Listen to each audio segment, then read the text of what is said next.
So today we are going to solve trigonometric equations. So our learning target here, I can solve linear and quadratic trig equations. Alright, so different equations can be solved with different techniques.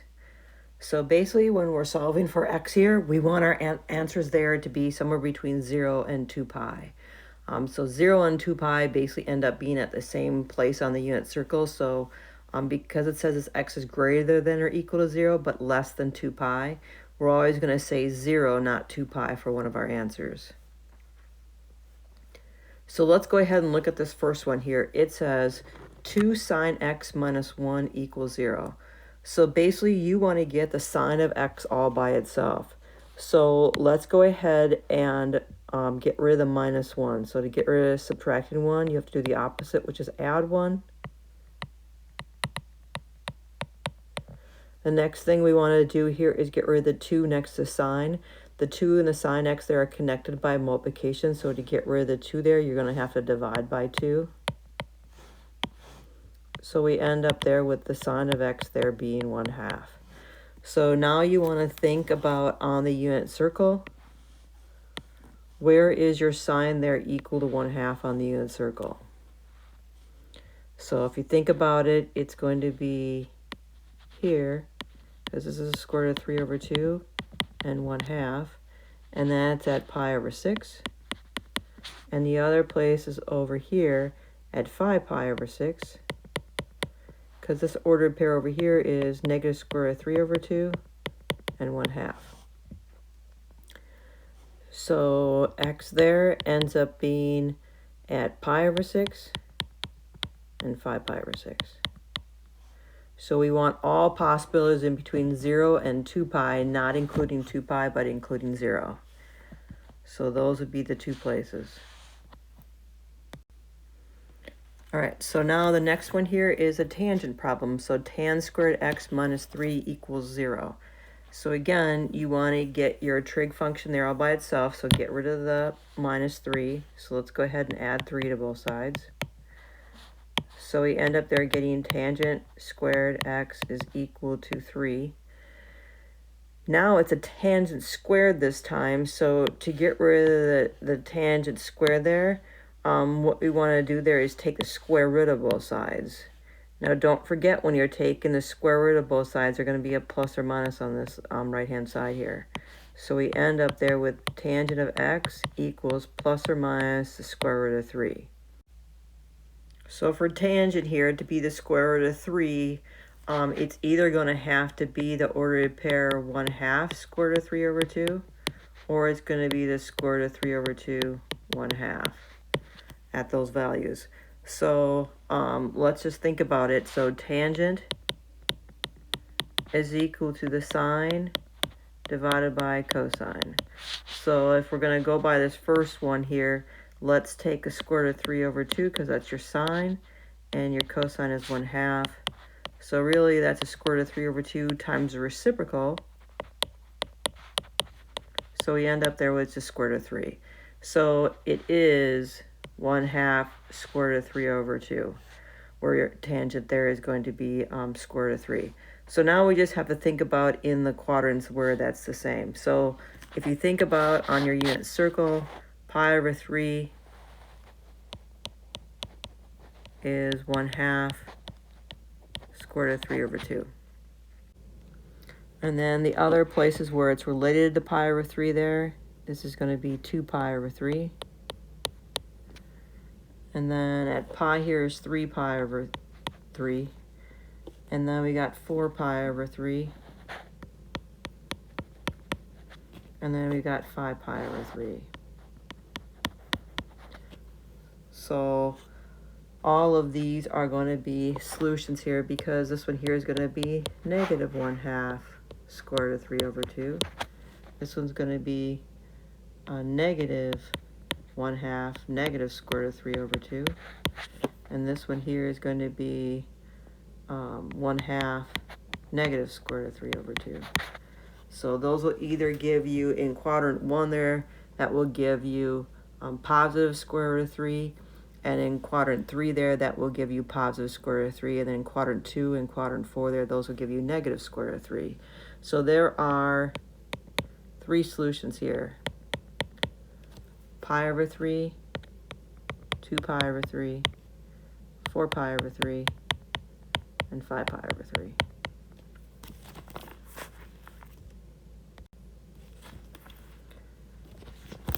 So next one here, this one here is another quadratic here. You've got a squared term here. But notice you not only have a squared term there, but you've got just a plain cosine there, a linear term there. So this is a factoring problem. So hopefully you can notice this is a factoring problem. So let's factor this. What times what gives me 2 cosine squared x? It'd be 2 cosine x times the cosine of x. And then what multiplies to give us 3 there? It would have to be 3 and 1. I'm going to put it here and here. But what multiplies to give me a positive and adds to give me a negative, it's going to have to, one's going to be a minus. They're going to both either have to be minuses or both have to be pluses. But the only way you're going to get a minus in the middle is if they're both minuses. So then does that work? If you check your inners and outers here, this is a negative 1 cosine x. This is a negative 6 cosine x, and a negative 6 cosine x plus a negative 1 cosine x gives us the middle term here of a negative 7 cosine x. So now what we want to do is we want to take each of those factors there, set them equal to 0, solve for cosine, and then solve for x. So I have to add 1 here, divide by 2. Over here I have to add 3. All right, so I've solved for cosine, and now I need to solve for x in each case. So that one right here, the first one there, I need to think about where is my cosine on the unit circle there equal to 1/2.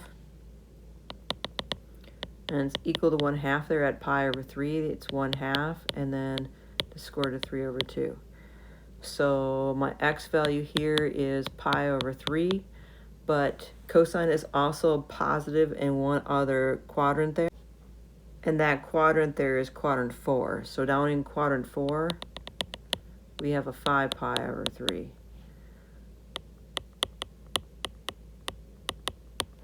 So our other solution there is 5 pi over 3. All right, so then let's come over here and let's think about the cosine of x equals 3.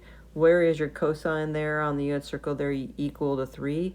It's never equal to 3 because remember, the smallest value can be is -1, and the largest value cosine there can be is 1. So there's no solution for this portion over here. So our final answer there is just pi over 3 and 5 pi over 3. All right, so this one says 1 plus sine x equals 2 cosine squared x. So if you notice, we have 2 different trig functions there. We have a sine x and we have a cosine squared x. So it's pretty easy to rewrite the cosine squared x there. And we can rewrite that in terms of sine squared and rewrite that as 1 minus sine squared x because we know that those are equal to each other.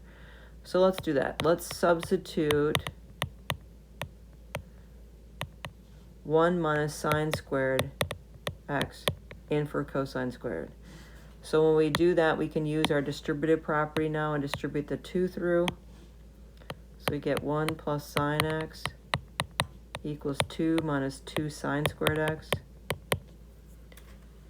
And now we can bring, I'm going to bring this 2 sine squared x over here on the left-hand side here. So we end up here with 2 sine squared x plus sine x plus 1 equals 2. Because I've now got a quadratic here, I want to bring everything on one side, set equals 0, and solve for x. Solve for sine x and then solve for x. So doing so here, I get 2 sine squared x plus sine x minus 1 equals 0. All right, so I'm going to factor this side. So what times what gives me 2 sine squared x? It'd be 2 sine x and sine x. What multiplies to give me a -1? It had to be a +1 and a -1. So I'm going to put the +1 and a -1 here so that we get a +1 sine x in the middle. So if you check your inners and outers here, inners here is a -1 sine x. The outers there is a 2 sine x. And when you add it together, you do indeed get a 1 sine x. So that factors nicely. All right, so let's solve these. So 2 sine x minus 1 equals 0. So I took one factor and set it equals 0. I'm going to take the other factor here, set it equals 0. I'm going to solve this one here on the left-hand side for sine x. So I'm going to add 1, divide by 2. I'm going to do the same thing with the factor here on the right side. So sine x plus 1 equals 0. So I'm going to subtract 1. All right, so we solve for sine x. Now let's solve for x. Where on the unit circle is your sine there 1/2? So again, think about your unit circle there. And your unit circle there is 1/2 there at pi/6.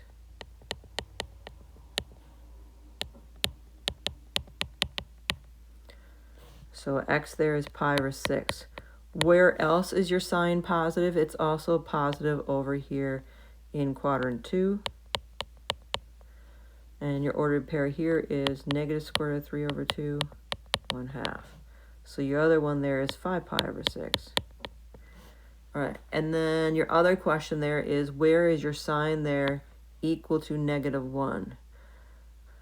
Well, your sine there is equal to -1 down here at 3 pi/2. Why is that? Because your ordered pair down here is 0, -1. So your y value is -1 at that spot. So your x there is equal to 3 pi/2.